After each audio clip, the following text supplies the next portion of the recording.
Hi everyone, delonewolf here and welcome back to the Sunday Recap, my weekly vlog where I talk a bit about my last week in games. And as always, we'll start with EVE Online, where I managed to get some stuff done basically. I got a few more Alliance emblems that I wanted. So first of all, I've got the Myrmidon, which is definitely a ship that I'm planning to fly a little bit in, maybe like some level 3 missions or something like that. There's definitely a couple of agents that I can use close to Yona. And then I finished getting enough rats killed in my destroyer, so we're moving on to the frigate next, and I still need to buy the ship for that. The one that I want is basically a little bit expensive at the moment, like a 1-year high point, one of those faction frigates that are all still extremely expensive, but I think it is going to be like the easiest powerhouse for me to get, so it'll be a worm and we'll get the job done. That's what I'm going to work on for the next week. Something else that I did as well, of course, the blueprint copies. We did another run for the freighters and the Orca BPCs. Freighters still doing really well, 15 million average. A couple are just below that, but a few are close to 20 million as well in price, and those are still selling very, very quickly. Orca starting to see a little bit of pressure, so if anyone wants to go out there to destroy some more Orcas, it would be useful, because that very clearly gives a very nice bump in the cost of BPCs when over 100 Orcas were destroyed by just one player deciding he was going to wage war on the ship type, and that was very juicy for me. Of course, I just kept selling my BPCs for up to 5 million, which is still not great, but it's a much better margin than what we're getting now. I think it's like 3.5 million, something like that, that we can try for the Orcas. On the PI front, still crazy times, I would say. If you follow EVE Talk, we're seeing more 1-year high points, a little bit of hesitation, but it's really just a couple of products where demand seems to be falling, but overall it is still a very, very strong PI market with very high prices. So whatever you're producing, I think you're getting your best prices for the last 6 months or so, and even some of those that have basically struggled the entire year with like water-cooled CPUs, I believe it is like 5,000 disc normal price, now going up to 8,000-9,000 disc. So it's really a pretty amazing complete catch-up that PI has done back to very old normal prices that I remember. So 10,000 for the refined stuff, 100k for the specialized stuff, and then of course the advanced PI material, well, it now has structures and capital ships. So all of that new demand really is showing up in here, and we're just still in a very, very good period to be making PI, bringing it to the market and selling it at amazing prices, which is what I'm planning to do. I think next week we are probably going to empty out my planets again, because one of them is almost full. So it's basically going really well on the daily EVE Online stuff that I'm doing, and looking forward to basically updates from CCP. Now they did of course just come out with the expansion. All of that needs to be absorbed a little bit. We also got the economic numbers for November, which clearly gave a boost to the amount of players that came back for the game. Obviously a week of free Omega helps as well, so lots of wallets have basically become active again, with a lot of ISK coming back into the game. How long can they last? I mentioned this in EVE Talk as well. For the month of December, I'm personally expecting a rather difficult time for EVE to maintain very high numbers. There's basically 2 games that are pretty damn big that are rolling out stuff. So first of all, we got the World of Warcraft expansion, of course, that just launched. I think that will have an impact on some players, although you know, WoW versus EVE always has been a little bit of a difficult proposition to do, especially for me as well. 2 MMOs at the same time is not something that I actually look forward to, but I have to say, looking at some streams and things like that, nostalgia did hit hard, and basically it went through my mind, should I try World of Warcraft, maybe the new Evoker class, something like that.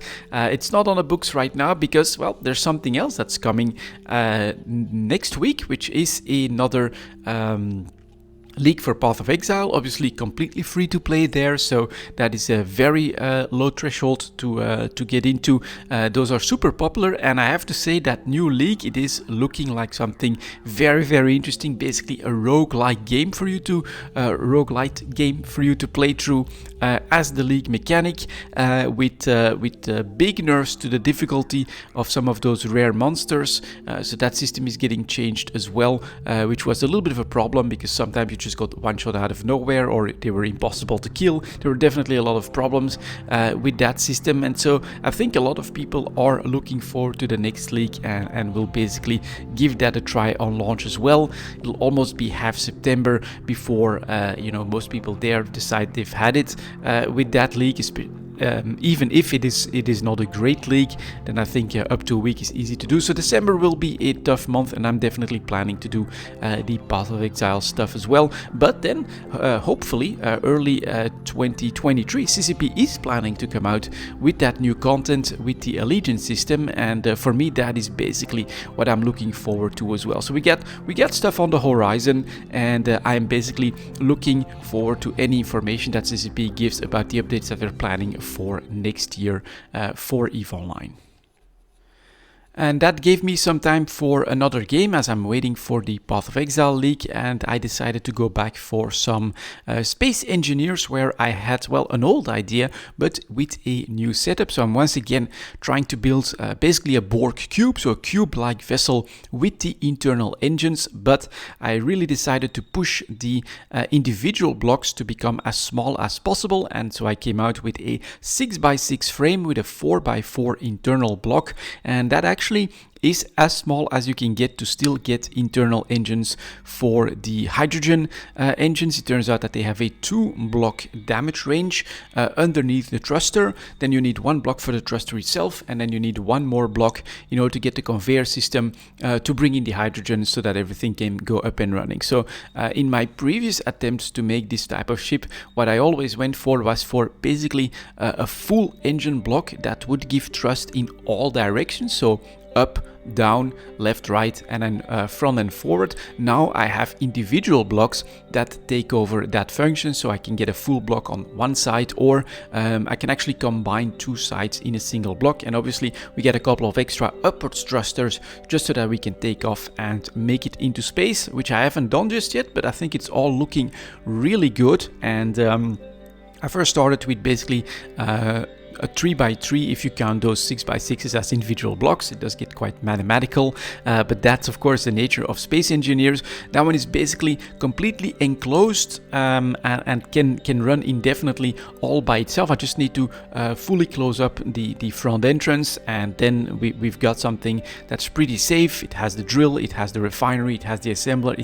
I can do anything right from there. And then I've started to build basically an outer shell around that with, on one side, very heavy defenses, right? The idea is that eventually we'll assault some of those pirate bases as well. They'll launch drones. I'll just get that side to be aimed at the base, and everything should just get completely shredded by a huge amount of guns. I've got searchlights on there as well. It should be really cool, and that is definitely something that I'm planning to try. But after that we can expand even more with just, basically relatively small blocks. A 6x6 is not that large. I think I just need 2 trips in order to for instance get a full frame going with light armor blocks, and then I can just keep building and adding other stuff. We're eventually also planning to add in some wheeled vehicles and a ramp if I want to land on the moon, and then eventually another planet. That's really the goal here, is to get one step further than I've ever gotten, which is to go to another planet, but we'll need warp engines and all of that stuff as well.